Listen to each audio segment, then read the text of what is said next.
Hello दोस्तों, स्वागत है आपका मेरे यूट्यूब चैनल ऑल एग्जाम जीको पॉइंट पर। और आज की इंपॉर्टेंट वीडियो है उत्तराखंड से संबंधित जितने भी आपके एग्ज़ाम होने वाले हैं सभी के लिए इंपॉर्टेंट वीडियो होने वाली है। तो वीडियो को सभी जल्दी जल्दी शेयर कर देंगे। लगभग 50 क्वेश्चन है इसमें, आपको 50 प्लस क्वेश्चन आपको यहाँ पर मिलेंगे। क्वेश्चन का जवाब देने के लिए ज़्यादा समय नहीं मिलेगा क्योंकि आपके एग्ज़ाम में भी ज़्यादा समय नहीं है। तो वीडियो को सभी अपने दोस्तों में शेयर कर देंगे और जो चैनल पर पहली बार है वो चैनल को सब्सक्राइब कर लेंगे और वीडियो को लाइक करते रहें। स्टार्ट करते हैं आज की क्लास। पहला क्वेश्चन है, अलकनंदा और मंदाकिनी नदियों के संगम पर कौन सा शहर स्थित है? ए ऑप्शन है हरिद्वार, बी ऑप्शन है ऋषिकेश, सी ऑप्शन है रुद्रप्रयाग और डी ऑप्शन है आपका देवप्रयाग। बताइए जल्दी। अलकनंदा और मंदाकिनी नदियों के संगम पर कौन सा शहर स्थित है? आसान क्वेश्चन है, जल्दी बताइए जल्दी जल्दी। तो देखिए इसका जो सही आंसर हो जाएगा आपका सी वाला आंसर सही है भाई, ठीक है, रुद्रप्रयाग। नेक्स्ट क्वेश्चन देखते हैं, विज्ञान धाम उत्तराखंड के किस शहर में स्थित है? ए ऑप्शन है हरिद्वार, बी ऑप्शन है नैनीताल, सी ऑप्शन है देहरादून और डी ऑप्शन है आपका रुड़की। बताइए जल्दी जल्दी।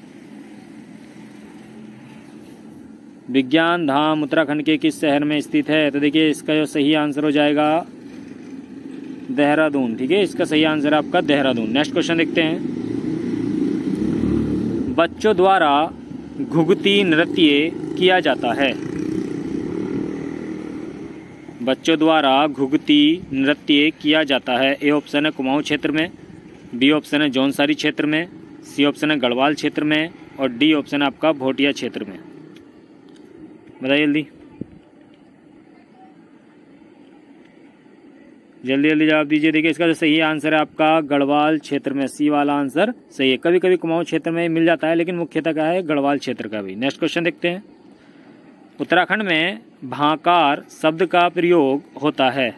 ए ऑप्शन है फलों के रस भंडारण हेतु, बी ऑप्शन है आपका खाद्यान्नों के भंडारण हेतु, सी ऑप्शन है दूध भंडारण हेतु और डी ऑप्शन है आपका जल भंडारण हेतु। बताइए जल्दी।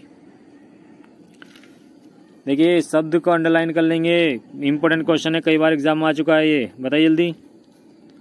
तो देखिए उत्तराखंड में भाकार शब्द का जो प्रयोग होता है वो खाद्यान्नों के भंडारण हेतु किया जाता है, ठीक है, बी वाला आंसर इसका सही है। नेक्स्ट क्वेश्चन देखते हैं, निम्नलिखित में से कौन सा युग्म सही सुमेलित नहीं है?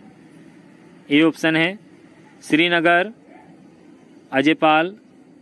देखिए यहाँ पर क्या है, एक तरफ शासक का नाम दिया है और दूसरी तरफ क्या है इसमें राजधानी दी है, ठीक है। तो इसमें राजधानी और जो शासक हैं जिनकी जो राजधानी रही है उनका मिलान करना है। इसमें 3 सही है और 1 गलत है। बी ऑप्शन है आपका चांदपुर गढ़ी भानु प्रताप, सी ऑप्शन है अल्मोड़ा कनकपाल और डी ऑप्शन है टिहरी सुदर्शन शाह। बताइए जल्दी, निम्नलिखित में से कौन सा युग्म सही सुमेलित नहीं है? तो देखिए इसका जो सही आंसर है वो आपका सी वाला आंसर सही हो जाएगा, ठीक है। क्योंकि देखिए श्रीनगर को जो राजधानी बताया अजयपाल ने बनाया था, ठीक है। चांदपुर गढ़ी में जो शासक था वो कौन सा भानु प्रताप था, ठीक है। और टिहरी जो बसाया था वो सुदर्शन शाह के द्वारा बसाया गया था और सुदर्शन शाह ने ही इसे अपनी राजधानी बनाया था। लेकिन अल्मोड़ा में क्या था, कनकपाल का कोई मतलब ही नहीं बनता है क्योंकि पाल वंश से था। जो अल्मोड़ा नगर था, अल्मोड़ा बालो कल्याण चंद, ठीक है। अल्मोड़ा किसने बसाया था? बालो कल्याण चंद। बालो कल्याण चंद ने ही इसे अपनी राजधानी बनाया था भाई, ठीक है, अल्मोड़ा को, ठीक है। नेक्स्ट क्वेश्चन देखते हैं, दर्प का पर्यायवाची कौन सा है? ए ऑप्शन है तिरस्कार, बी ऑप्शन है अहंकार, सी ऑप्शन है व्यथा, डी ऑप्शन है स्वाभिमान। बताइए जल्दी, दर्प का पर्यायवाची कौन सा है? देखिए लोग तैयारी करते हैं एग्ज़ाम की, वो विलोम शब्द नहीं पढ़ते हैं, पर्यायवाची नहीं पढ़ते कि ये तो हम कर लेंगे। लेकिन आज के टाइम में एग्ज़ाम में जो क्वेश्चन मालूम कर रहा है वो पर्यायवाची विलोम शब्द से वो कुछ अजीब शब्द उठाता है, ठीक है। तो इसलिए आपको मेहनत करने की आवश्यकता है। तो देखिए दर्प का जो मतलब होता है वो होता है अहंकार, ठीक है, जो अहंकारी व्यक्ति होता है। तो इसका जो पर्यायवाची मालूम किया है तो दर्प का जो पर्यायवाची बनेगा वो आपका अहंकार बनेगा भी, ठीक है। बी वाला आपका आंसर सही है, जिसने भी बी दिया है वो सही हो जाएगा। नेक्स्ट क्वेश्चन, गागर में सागर भरना मुहावरे का अर्थ लिखिए। ए ऑप्शन है दोहों की रचना करना, बी ऑप्शन है थोड़े में बहुत कहना, सी ऑप्शन है बहुत बोलना, डी ऑप्शन है कम बोलना। बताइए जल्दी। गागर में सागर बनना भरना, बताइए जल्दी। तो देखिए इसका जो सही आंसर है भाई, जिसने भी बी कहा है वो सही है भाई, ठीक है। थोड़े में बहुत कहना, यानी कि थोड़ी सी बात, मतलब कुछ बड़ी बात है, ठीक है, और कुछ उस बात को छोटे में निपटा देना, ठीक है। एक तरीके से हम मान सकते हैं थोड़े में बहुत कुछ कह देना, ठीक है। नेक्स्ट क्वेश्चन, यह गीत, देखिए यहाँ पर 4 कथन दिए गए हैं। ये चारों कथन जो है आपके बाजूबंद गीत से संबंधित है भाई, ठीक है। ये जो चारों कथन है आपके, ये बाजूबंद गीत से संबंधित हैं। इन चारों कथनों में आपको बताना है कौन सा कथन सही है। यहाँ पर A B C D option दिए हैं, आपको बताना है कौन सा कथन सही है। ए ऑप्शन है, देखिए इसमें पहले नंबर पे दिया है बाजूबंद गीत, यानी कि यह गीत मतलब बाजूबंद गीत। बाजूबंद गीत बनों के एकांत में घास लकड़ी काटते तथा पशु चराते हुए गाया जाता है।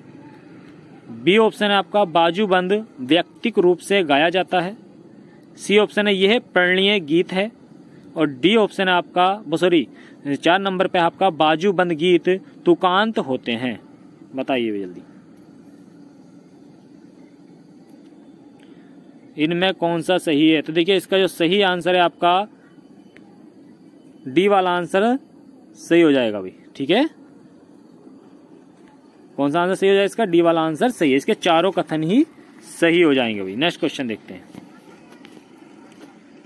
निम्नलिखित में से कौन सा विकल्प सही सुमेलित नहीं है। निम्नलिखित में से कौन सा विकल्प सही सुमेलित नहीं है। ए ऑप्शन है स्वयंवर प्रथा का स्वरूप माना जाता है, दूडा गीत। बी ऑप्शन दिया है इसमें जौनसार में दीपावली पर ध्याटिया द्वारा स्याना गीत गाया जाता है। सी ऑप्शन है खुदेड़ गीत मुख्य रूप से गाए जाते हैं वर्षा ऋतु में। और डी ऑप्शन है आपका पसबा या डांगरिया से संबंधित डैश जागर गीत। बताइए जल्दी। आज के टाइम में जो आपके एग्जामिनर क्वेश्चन बना रहा है वो इसी तरीके के क्वेश्चन दे रहा है भाई।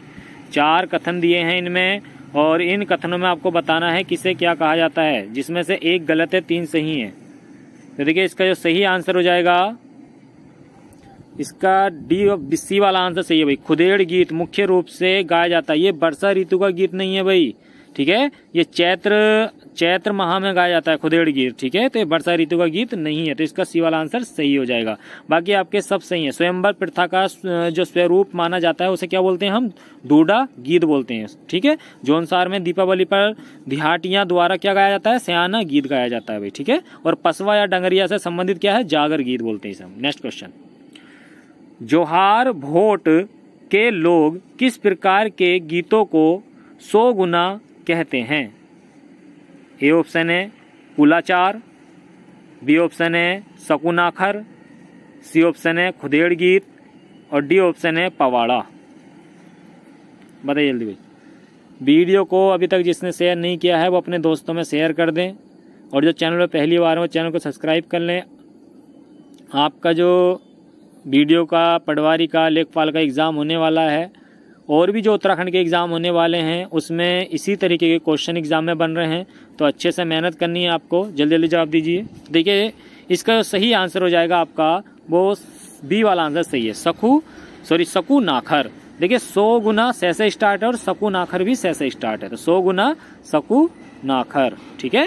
तो इसका बी वाला आंसर सही है। नेक्स्ट क्वेश्चन, किस प्रकार के गीत में बुलोणियों तथा पठोणियों आदि मुखरित होते हैं। ए ऑप्शन है खुदेड़ गीत में, बी ऑप्शन है जागर गीत में, सी ऑप्शन है थड़िया गीत में, और डी ऑप्शन है ए तथा बी दोनों सही हैं। बताइए जल्दी। देखिए आगे भी जितनी भी आपकी वीडियो आएंगी, ये प्रैक्टिस सेट आपका चल रहा है, 50 क्वेश्चन आपको मिलते हैं। इसी तरीके से आपको क्वेश्चन मिलेंगे, क्योंकि एग्जामिनर इसी तरीके से क्वेश्चन मालूम कर रहा है। तो इसका जल्दी जल्दी जवाब दीजिए सभी। तो देखिए इसका सही आंसर हो जाएगा ए और बी दोनों सही है, ठीक है भाई। इसका खुदेड़ गीत और जागर गीत वाला सही हो जाएगा। नेक्स्ट क्वेश्चन, निम्न में से कौन सा विकल्प सही सुमेलित नहीं है। देखिए कुछ क्वेश्चन जो पिछली वीडियो थी, इससे पिछले वाला जो प्रैक्टिस सेट था, उसमें कुछ क्वेश्चन आधे थे वो इसमें मैंने ऐड कर दिए हैं, तो आप देख लेंगे अच्छे से, और इनके जवाब तो आपको कल बता दिए थे और आज भी आपको मिल जाएंगे। निम्न में से कौन सा विकल्प सही सुमेलित नहीं है? ए ऑप्शन है छच्छर शनिवार, बी ऑप्शन है आपका मंगल मंगलवार, सी ऑप्शन है भिप्यार शुक्रवार, और डी ऑप्शन है एतवार। तो देखिए कल भी मैंने क्वेश्चन बता दिया था, इसका सही आंसर हो जाएगा आपका भिप्यार। ठीक है, ये जो भिप्यार बोला जाता है वो गुरुवार को बोला जाता है भाई। ठीक है, किसे बोला जाता है? गुरुवार को, यानी कि बृहस्पतिवार को ही भिप्यार बोला जाता है। ठीक है, शुक्रवार को नहीं बोला जाता। नेक्स्ट क्वेश्चन देखते हैं। किस प्रकार के गीतों को सिर्फ स्त्रियों के द्वारा गाया जाता है?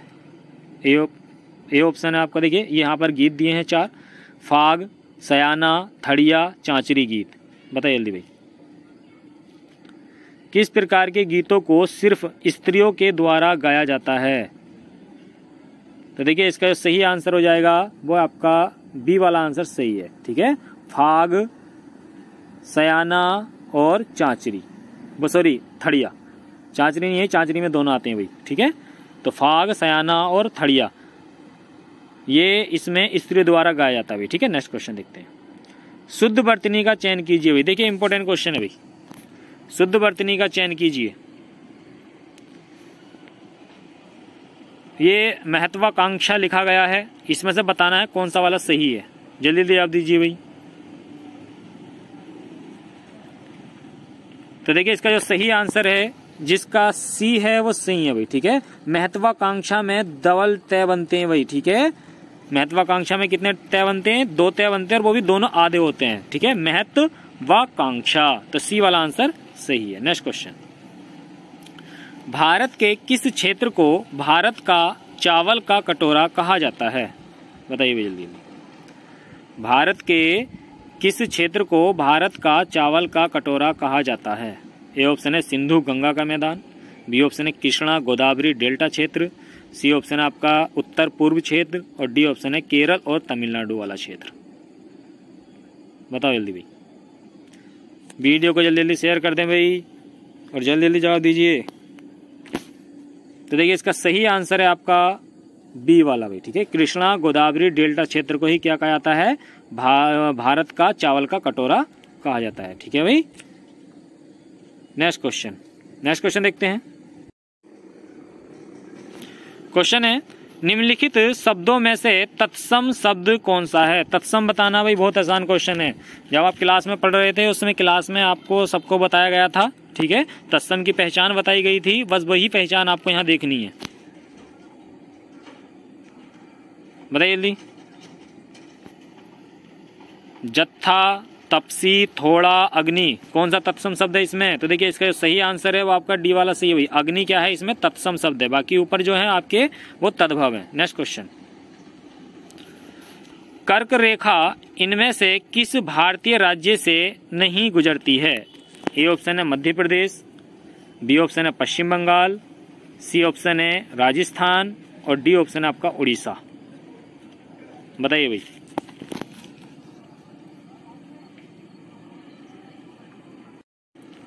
बताइए जल्दी। तो देखिए इसका जो सही आंसर हो जाएगा, देखिए कर्क रेखा भारत के 8 राज्यों से गुजरती है। ठीक है, 23.5 डिग्री ये रेखा होती है।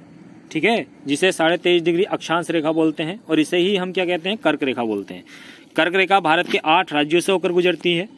इनमें से केवल उड़ीसा एक ऐसा राज्य है जो यहाँ से कर्क रेखा नहीं गुजरती है इसमें। ठीक है, मध्य प्रदेश से भी गुजरती है, पश्चिम बंगाल से भी गुजरती है, और राजस्थान से भी गुजरती है। ठीक है, तो इसका डी वाला आंसर सही हो जाएगा। ठीक है, इसमें देखिए कर्क रेखा भारत के 8 राज्यों से होकर गुजरती है,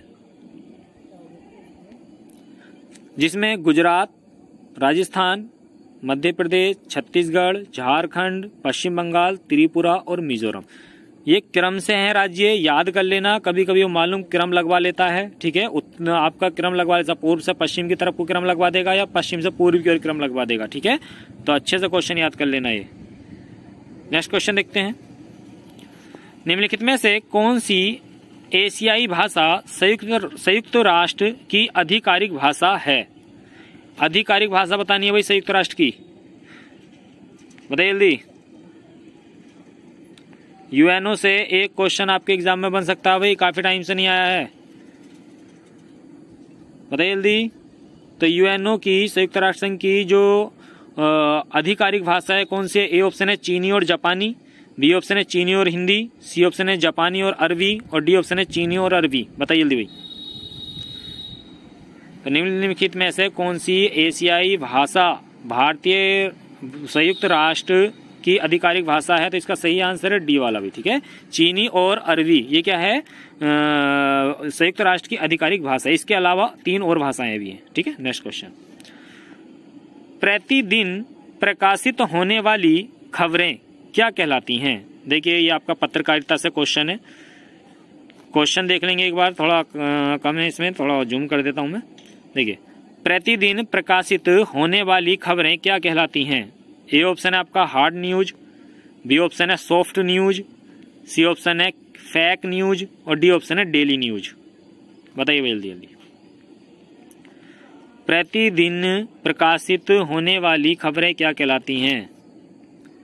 तो देखिए इसका जो सही आंसर हो जाएगा वो ए वाला आंसर सही हो जाएगा, हार्ड न्यूज, ठीक है। Next question, all India radio का नाम आकाशवाणी किस वर्ष किया गया था? इंपॉर्टेंट क्वेश्चन है, बताइए जल्दी। ऑल इंडिया रेडियो का नाम आकाशवाणी किस वर्ष किया गया था? 1957, 1947, 1936, 1958। तो देखिए इसका सही आंसर हो जाएगा ए वाला 1957 में, ठीक है। 1957 में ही ऑल इंडिया रेडियो का नाम बदलकर क्या कर दिया गया था भाई? आकाशवाणी कर दिया गया था भाई, ठीक है। नेक्स्ट क्वेश्चन, जड़ी बूटी शोध एवं विकास संस्थान कहाँ पर स्थित है? ए ऑप्शन है देहरादून, बी ऑप्शन है गोपेश्वर, सी ऑप्शन है नैनीताल, और डी ऑप्शन है हरिद्वार। बताइए जल्दी। जड़ी बूटी शोध एवं विकास संस्थान कहाँ पर स्थित है? ए ऑप्शन है जल्दी देहरादून, गोपेश्वर, नैनीताल, हरिद्वार। आसान क्वेश्चन है, कई बार एग्जाम में रिपीट हो चुका है, तो इसका बी वाला आंसर सही है भाई, गोपेश्वर चमोली, ठीक है। देखिए जड़ी बूटी कहाँ मिलेंगी? चमोली में, चमोली में भी कहाँ? गोपेश्वर में। नेक्स्ट क्वेश्चन, उत्तराखंड में कांचुला खर्क क्या है? ए ऑप्शन है जड़ी बूटी शोध केंद्र, बी ऑप्शन है सॉफ्टवेयर केंद्र, सी ऑप्शन है कस्तूरी मृग संरक्षण एवं प्रजनन केंद्र, और डी ऑप्शन है इनमें से कोई नहीं। तो देखिए इसका जो सही आंसर हो जाएगा, ये तो कई बार एग्जाम में रिपीट भी हो चुका है और लगभग सभी बच्चों को पता होना चाहिए इसके बारे में, तो इसका सी वाला आंसर सही है, कस्तूरी मृग संरक्षण व प्रजनन केंद्र, ठीक है। नेक्स्ट क्वेश्चन,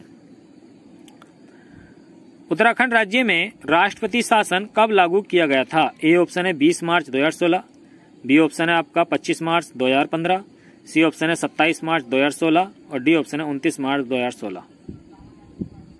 तो देखिए इसका जो सही आंसर हो जाएगा, आसान क्वेश्चन है, कई बार एग्जाम में आ चुका है, ये रिपीटेड क्वेश्चन है और आने वाले एग्जाम में भी मालूम किया जा सकता है, तो इसका देखिए सी वाला आंसर सही है, 27 मार्च 2016। नेक्स्ट क्वेश्चन, देखिए ज्यादा डिटेल क्वेश्चन की नहीं बता रहा हूं क्योंकि प्रैक्टिस सेट है और डिटेल अगर बताते हैं तो उसमें समय ज्यादा लग जाता है, क्वेश्चन भी पूरे करने होते हैं। नेक्स्ट क्वेश्चन, 2011 में उत्तराखंड राज्य में सृजित नया विभाग है। ए ऑप्शन है भ्रष्टाचार उन्मूलन व जनसेवा, बी ऑप्शन है खेल एवं पर्यटन, सी ऑप्शन है आपदा प्रबंधन, और डी ऑप्शन है उच्च शिक्षा आयोग। बताइए जल्दी, इंपोर्टेंट क्वेश्चन है। 2011 में उत्तराखंड राज्य में सृजित नया विभाग है, यानी कि 2011 से वो विभाग नहीं था उत्तराखंड में, तो देखिए इसका सही आंसर हो जाएगा ए वाला, ठीक है भाई, भ्रष्टाचार उन्मूलन व जनसेवा, ठीक है। नेक्स्ट क्वेश्चन, केंद्रीय भवन अनुसंधान संस्थान CVRI कहाँ पर स्थित है? रिपीट क्वेश्चन है, पिछली वीडियो में था ये भी, ठीक है। तो इसका देखिए सही आंसर क्या हो जाएगा, जल्दी जल्दी जवाब दीजिए। नई दिल्ली, रुड़की, देहरादून, लखनऊ। तो देखिए इसका सही आंसर है बी वाला, ठीक है, रुड़की में है भाई, केंद्रीय भवन अनुसंधान संस्थान कहाँ पर है? रुड़की में। नेक्स्ट क्वेश्चन, हरिद्वार में शांति कुंज की स्थापना किसने की? ए ऑप्शन है स्वामी विवेकानंद, बी ऑप्शन है पंडित श्रीराम शर्मा आचार्य, सी ऑप्शन है महर्षि दयानंद सरस्वती, और डी ऑप्शन है स्वामी सच्चिदानंद। बताइए जल्दी। तो देखिए इसका सही आंसर हो जाएगा भाई बी वाला, पंडित श्रीराम शर्मा आचार्य के द्वारा ही हरिद्वार में शांति कुंज की स्थापना की गई थी भाई, ठीक है। नेक्स्ट क्वेश्चन, निम्नलिखित में से किसे मसालों की रानी कहा जाता है? ये भी देखिए रिपीटेड क्वेश्चन है। पिछली वीडियो में था। ए ऑप्शन है इलायची, बी ऑप्शन है लौंग, सी ऑप्शन है हल्दी और डी ऑप्शन है उपरोक्त में से कोई नहीं। तो देखिए इसका सही आंसर हो जाएगा इलायची। ठीक है, तो मसालों की रानी किसे कहा जाता है? इलायची। नेक्स्ट क्वेश्चन है, निम्नलिखित में से किस गढ़वाल नरेश ने तिब्बत पर 3 बार आक्रमण किया था? बताइए भाई, बहुत आसान क्वेश्चन आई है भाई, एग्जाम में इसी तरीके के क्वेश्चन मिलेंगे। निम्नलिखित में से किस गढ़वाल नरेश ने तिब्बत पर 3 बार आक्रमण किया था? ए ऑप्शन है मान शाह, बी ऑप्शन है महीपति शाह और सी ऑप्शन है पृथ्वी शाह और डी ऑप्शन है फतेह शाह। बताइए जल्दी। निम्नलिखित में से गढ़वाल नरेश ने तिब्बत पर 3 बार आक्रमण करने की बात चली हुई। ठीक है, तिब्बत पर 3 बार आक्रमण करने वाला शासक कौन था? तो देखिए इसका सही आंसर हो जाएगा महीपति शाह। इंपोर्टेंट है, रट लेना क्वेश्चन को। ठीक है, नेक्स्ट क्वेश्चन, इसके बारे में थोड़ी डिटेल देख लेते हैं। देखिए कुछ क्वेश्चन है जो डाउट वाले होते हैं वो मैं आपको क्लियर करा देता हूं, यहाँ पर सही से समझेंगे। देखिए महीपति शाह को गर्भभंजन के नाम से भी जाना जाता है। देखिए महीपति शाह को क्या कहा जाता है भाई, ये ध्यान रख लेना, गर्भभंजन किसे कहा जाता है? महीपति शाह को। नेक्स्ट आता है गर्भभंजक, तो गर्भभंजक किसे कहा जाता है? माधो सिंह भंडारी को। ठीक है, गर्भभंजन महीपति शाह, गर्भभंजक माधो सिंह भंडारी और एक नाम और आता है आपका गढ़भंजक। एक नाम क्या आता है आपका? गढ़भंजन। तो गढ़भंजन किसे कहा जाता है?